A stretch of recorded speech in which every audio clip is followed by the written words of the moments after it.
The slide also includes a petrol station, which is in the middle of the site. As you can see here, there's a shop and there's a car wash on the other side of this map. The site operates with a one-way system with entrance from the Southern Way and then exit on the Gloucester Road.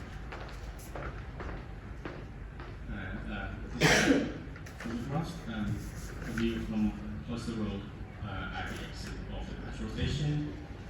And the application was all concerned about the landscaping area here on the left side of the site photograph. And these are 4 parking spaces that would be removed and replaced with this application. And in the background, you can see the residential development. So the existing layout shows 4 existing parking spaces, which is on the top here, and then the landscaping area, which is at the bottom here. The 4 parking spaces will be turned into 2 electric vehicle charging spaces, one of which would be a disabled space, and then 2 electric vehicle charging posts would be installed alongside with 2 electric cabinets. 2 substations will be installed in the landscaping area.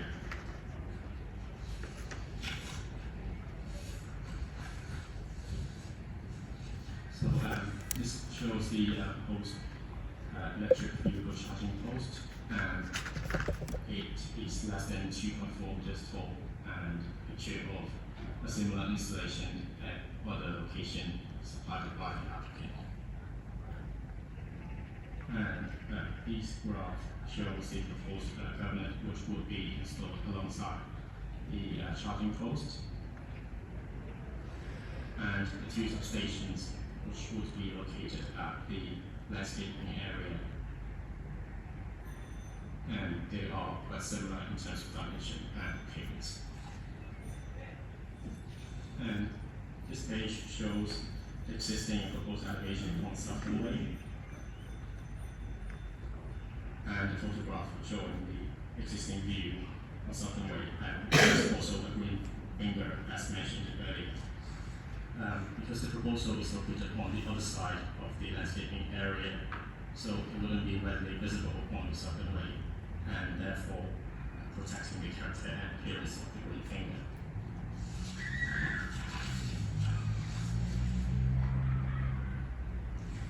This page shows the existing and proposed Gloucester Road elevation. So as you can see, this is where the concept. So this is where about the exit of the petrol station is, and this station will be visible from this location. But the charging post will be screened by some of the trees retained on site.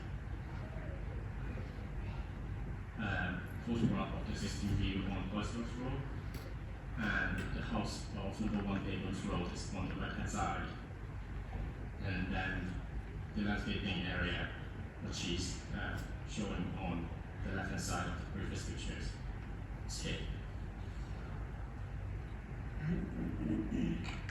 So this page shows the existing and proposed elevation of the landscaping area, and this view is taken from the existing 4 parking spaces looking towards South Broadway, so you can see the shop and the landscaping area. And the 2 substations will be installed in this location. As you can see, they are quite a bit smaller than what this shop building. And this is the photograph presentation of what we were just looking at.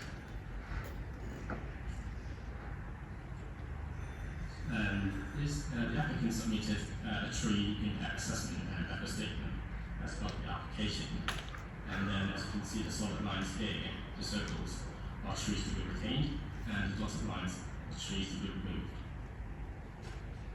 I should note that these trees are not protected by a tree conservation order at all.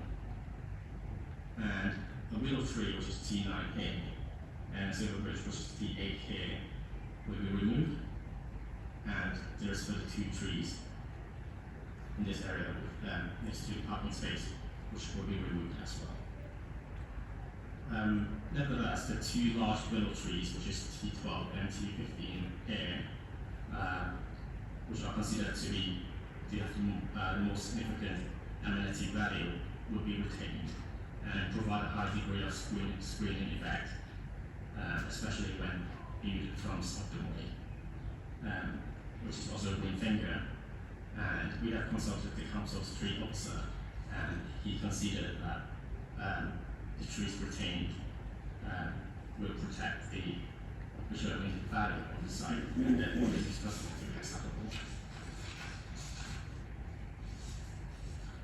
And another main concern is the impact on the neighbour. As you can see here, the proposed charging post would be located adjacent to the house at number 1.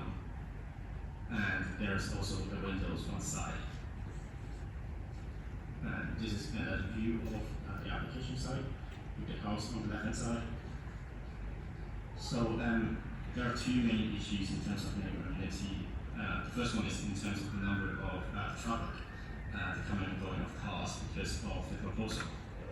And because the proposal is to reduce the number of parking spaces from 4 to 2, so it is considered that the existing situation wouldn't be any worse than the future situation wouldn't be any worse than the existing, and therefore wouldn't be a reason to reduce application.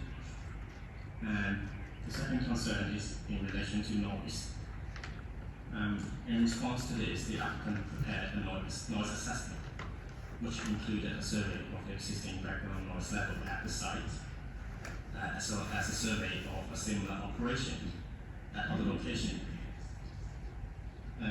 In relation to the application site, 2 locations are picked as possible receptor of the noise. R1, which is in the middle of the garden, R2 is the first floor window of the closest neighbor. And the noise assessment shows that the noise level generated by the installation would not be higher than the existing background noise. So in other words, the operation will blend into existing environmental noise, and therefore the receptor would have a very similar impact in terms of noise compared to the existing situation. And our environmental health officer was consulted, and he has not reaction to the noise assessment as well. And to further mitigate the impact, the recommended condition 3 on the report ensures that no electric vehicle charging will happen overnight, and all the machineries and lighting in relation to the proposal will be switched off at night time as well. The proposed 6:30 a.m. to 11 p.m. hours is the same as the operation hour of the existing petrol station. And that's it. Thank you. Thank you, Mr. Fred. I've got two speakers. Would you like to come up at a time? I've got what speakers I've got. David, Mr. Sims. Yeah, go first, Would you please. come up? First? Yeah, Mr. Sims has asked if I could, I'm his next door neighbour at number 2. I wondered if I could, Mr. Sims has asked me if I could go first. I think Mr. Sims fine. is, You're Mr. probably will give Mills. Mr. Sims will probably give a more emotive angle Yeah. from it. I'm coming from a more technical perspective. I don't think we mind at all. Okay, You thank come up, take one of the, Lisa will show you one of the tables. Okay, You've got 3 Thank you. minutes. come on then. Can you let us know where you actually live? You live Number two, Pigram's Court. Yeah, okay, thank you. Yes, best of luck. Thank you for your time this evening, everyone. Thank you. I've prepared some items which I don't know whether someone could pass around, please, or just walk around. That'd be good. Just to give some scale to what I'm going to say. Is that possible? Or I'll just show from here. Are they any different from what we've seen? No, they're exactly the same. They've been taken from the BP's Well, website. But this will actually give more, I mean, I'm finding it difficult from the back to actually view on you know, it's effectively a piece of fabric. Oh, okay, that's fine. Okay. Okay. So, okay, so the items I'm passing around here I've labelled with my initials, DM01, DM01 Alpha, Bravo, Charlie and Delta. The actual charging post that the car connects to is 2.39 metres tall. Now if you looked at me when I walked up, I'm 6'11", okay? These are taller than me.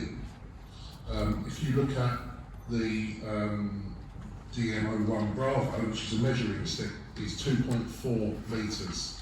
That's actually labelled up, it's a piece of wood from B&Q, which has got a 2.4 metre label on it. So you can see that I've not played any trickery with any of the wood. DM01 Charlie shows 2.39 metres, what it looks like from Mr. Sims' garden. There's some inaccuracies in the report, which are that it states that the boundary fence is 2 metres tall. It's measured today at 1.75 metres. There's an inaccuracy there to start with. So, something that I'd like to point out to the councillors is that the social distancing that you're all presenting today is actually more distance than Mr. Sims will be sitting away from the charging point. So not the actual charging post, but the charging cabinet. If you look at the plan of the charging cabinet, which is the item which will have the fan in it because it gets the charging cabinet, sorry, is the word I use, the charging cabinet on the previous slide. There are 2 charging cabinets which will be adjacent to Mr. Sims' boundary fence. And you are sitting further away, each of you today, than Mr. Sims and his wife will be sitting from the charging cabinets, which will have a fan in them. I would also argue that BP have done some sort of noise evaluation. They've not actually asked, there's been no period consultation with Mr. Sims to go into his garden. And also I'd question when that noise evaluation was conducted. The charging points are going to be switched off at 2300 hours. I doubt very much that they took ambient noise at 2300 hours. I myself work for London Underground and I get up at 4:15 in the morning and I live at number 2. So to have someone pull up at 2200 hours and sit in their car, and I've got a colleague of mine that owns a Tesla and he drives round to Barking to charge it and he sits in his car for 45 minutes. And I asked him, what do you do in that 45 minutes? And he said, well, I go on the phone, on Bluetooth, I watch a video through the car stereo, so there will be ambient noise that's not just relating to the vehicle charging, the fan in the vehicle, the fan in the charging cabinet, the light coming from the charging post in the British Petroleum luminous green, which is their corporate colour. So, yeah, I think there are considerations that haven't been met for a neighbourly perspective. It's already a very awful place to live with antisocial behaviour. I've noted from your document, I've noted from your document that we're not supposed to take any of that into consideration, but I just want to let everyone know that the distance you're sitting at will be further than what Mr. Sims and his wife would be sitting at in their garden from the charging cabinet. Thank you very much. Mr. Sims, you coming up now? Mr. Sims, come to this one. Yeah.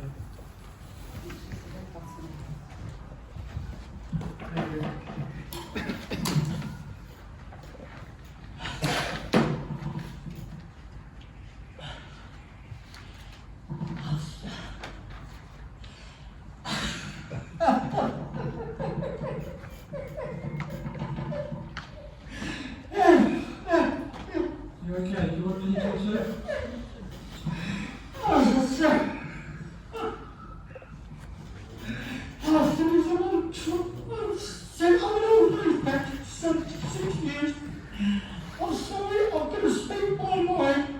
Yeah, you'll need to put your mask got a lovely house. We've got a lovely house there. Can you put We your mask? love it. We sit in the garden. Have a nice cup of tea in the mornings.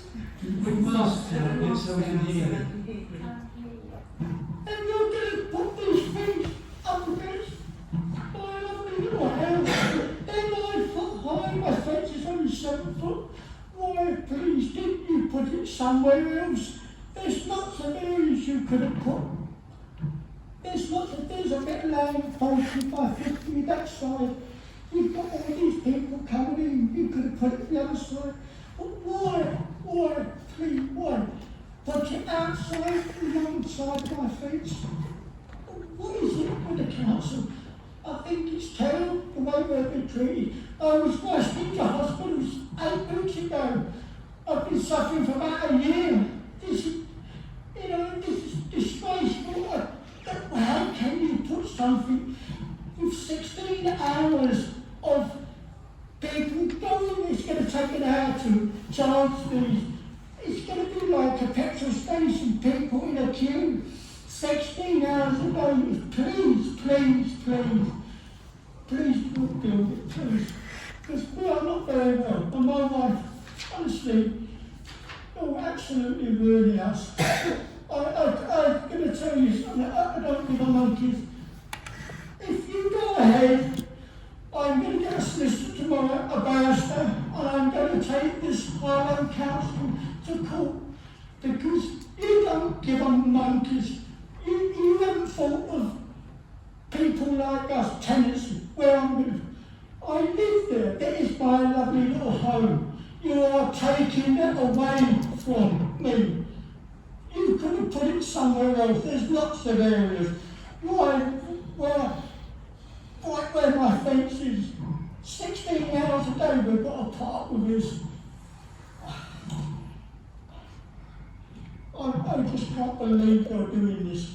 Honestly, I think it's disgusting. I honestly think Harlow Council have done nothing for me and my wife for the last 16 months. Nothing. You don't even think to care about us. I think it's absolutely disgusting.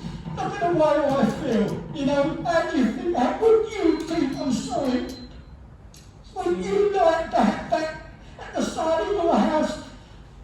Please, that's our lovely little house. Please, leave us alone. Your time's up, Mr. Sims. I feel as if I'm trial, me and my wife. We get 3 minutes. I think it's absolutely disgusting. I'm sorry I feel this way. I'm absolutely disgusted with the council. Thank you I very will much. get a barrister, a solicitor, and I will do everything in my power to stop this. Thank you. Thank you, Mr. Sims. Fucking joke. Lynn. Questions and clarifications at this stage? Mr. Davis, Councillor Davis. Clarification of the height of these, I don't know what you call pods, I suppose. Sorry, can't hear you. Can we have clarification of the height of these I think they're called pods, but I might be wrong. Would they be illuminated as well when they're being in use? So it's 2.3 meters in height. 2.39, 2.4 almost. If council wants, we can condition to say no illuminated. I'm sorry, they are illuminated as you can see from the pictures, but if councillor so wish to, then add a condition saying that the lights can't be turned on. So councillor, it's 2.39 meters in height. They are illuminated, but we could add a condition to say no illumination.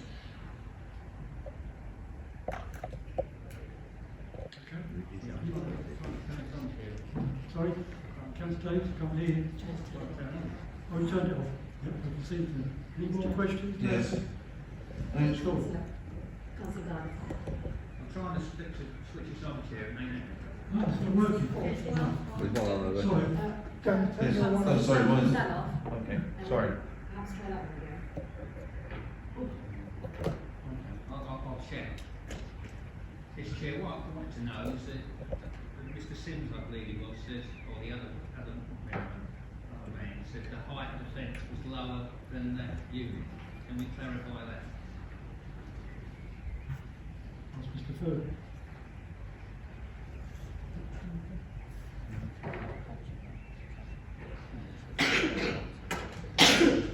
I was trying to find the 2 meters on the report, which I couldn't find. But if the local resident says 1.75 meters tall, there is no reason that we don't be able to do that. How high is the fence?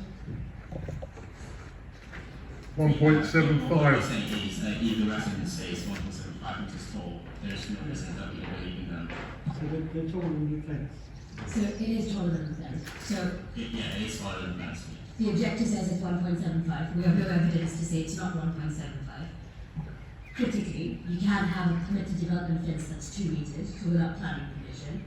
In any instance, whether it's 2 meters or 1.75, the structure will be taller than the fence. And so if members are asking, is it going to be taller? It is going to be taller than the fence. All right, Councillor.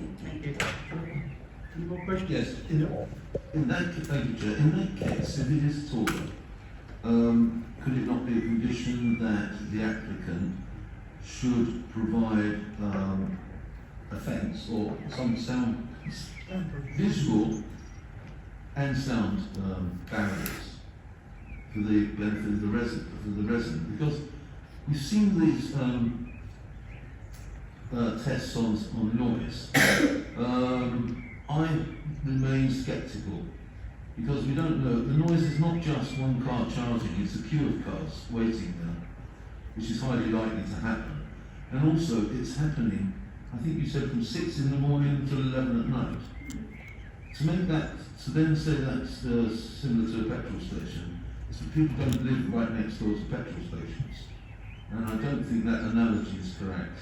And I don't think it's right. Okay, so, well, the site's a petrol station, so we're sort of trying to keep the users in line. If members think that the operating hours are excessive, that is a fair point to make. We can alter that condition accordingly. That's entirely up to members. On the matter of electing a fence, as I say, permitted development 2 meters. That's not an offer at the moment.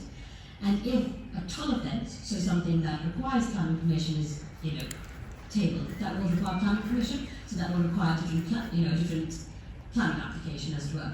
Because what we need to do is, you can have a tall fence. Yes, it'll block the visibility issue of the structure, but it will also bring forward an overbearing impact, possibly. But that's an assessment that we need to carry. So we can't just say we need a fence, because that's not an offer. Members have to assess what's before them. So if members think that the visual impact of these structures are excessive, then that's fine. That is a ground for refusal.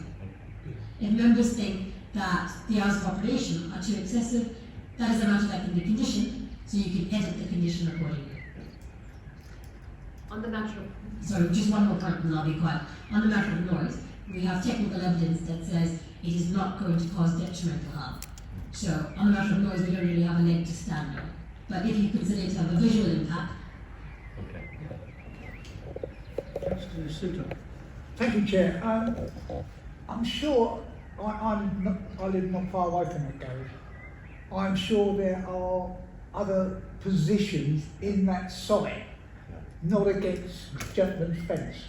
I'm sure there's one on the other side that they could use, which wouldn't interfere with anybody. Thank you. Any more questions? Clarifications? Hello? Yeah, sorry. Yeah. We've answered all the questions. Do you need anything else? No more questions, we'll go to debate. Right. Who wants to debate it? Councillor Suter. Thank you, Chair. I just think that BP are trying it on. I think there is a better place in that garage to put those electric charging points. And I just don't think it's fair on the residents of Pegram's Court to have this running from such a long time and the height of the units. So I will be going against this one. Councillor Davis. Chair, I've got no objection to them installing electric charging points. They don't cause any noise because the cars are electric, and I don't think that'll be a problem there. But what I am concerned about is the height of the fence and the height of this charging point. And it seems unfair to the man that lives in number 1 to look out at his garden and see this thing staring at him. So if they'd have made them lower, I wouldn't have a problem. And they could have provided higher venting, wouldn't have a problem. But that might restrict his view even more. So yeah, I think they need to relook at it, and I think I forgot what the officer said, the words she said, about not being, I can't remember the word, but basically not being looking good. Okay, visual. Any more debate? No? Right, we'll go to the recommendation, which is on page somewhere. Page 59, which is grant planning permission with conditions 1, 2, 3 and 4. All those in favour? All those, one in favour, one. All those against? 5 against, that's refused. Now we need to, what are you refusing it on? What was said before. Visual grounds. Visual grounds. Which is a material basis we can do. So in planning speak, the proposal by reason of its height and design would result in a detrimental impact on visual impact, contrary to the visual impact of the neighbouring community, contrary to policies of PR1 and PR2. Yeah. Yeah, that's it. Yeah. Okay, Yep. That's a material consideration.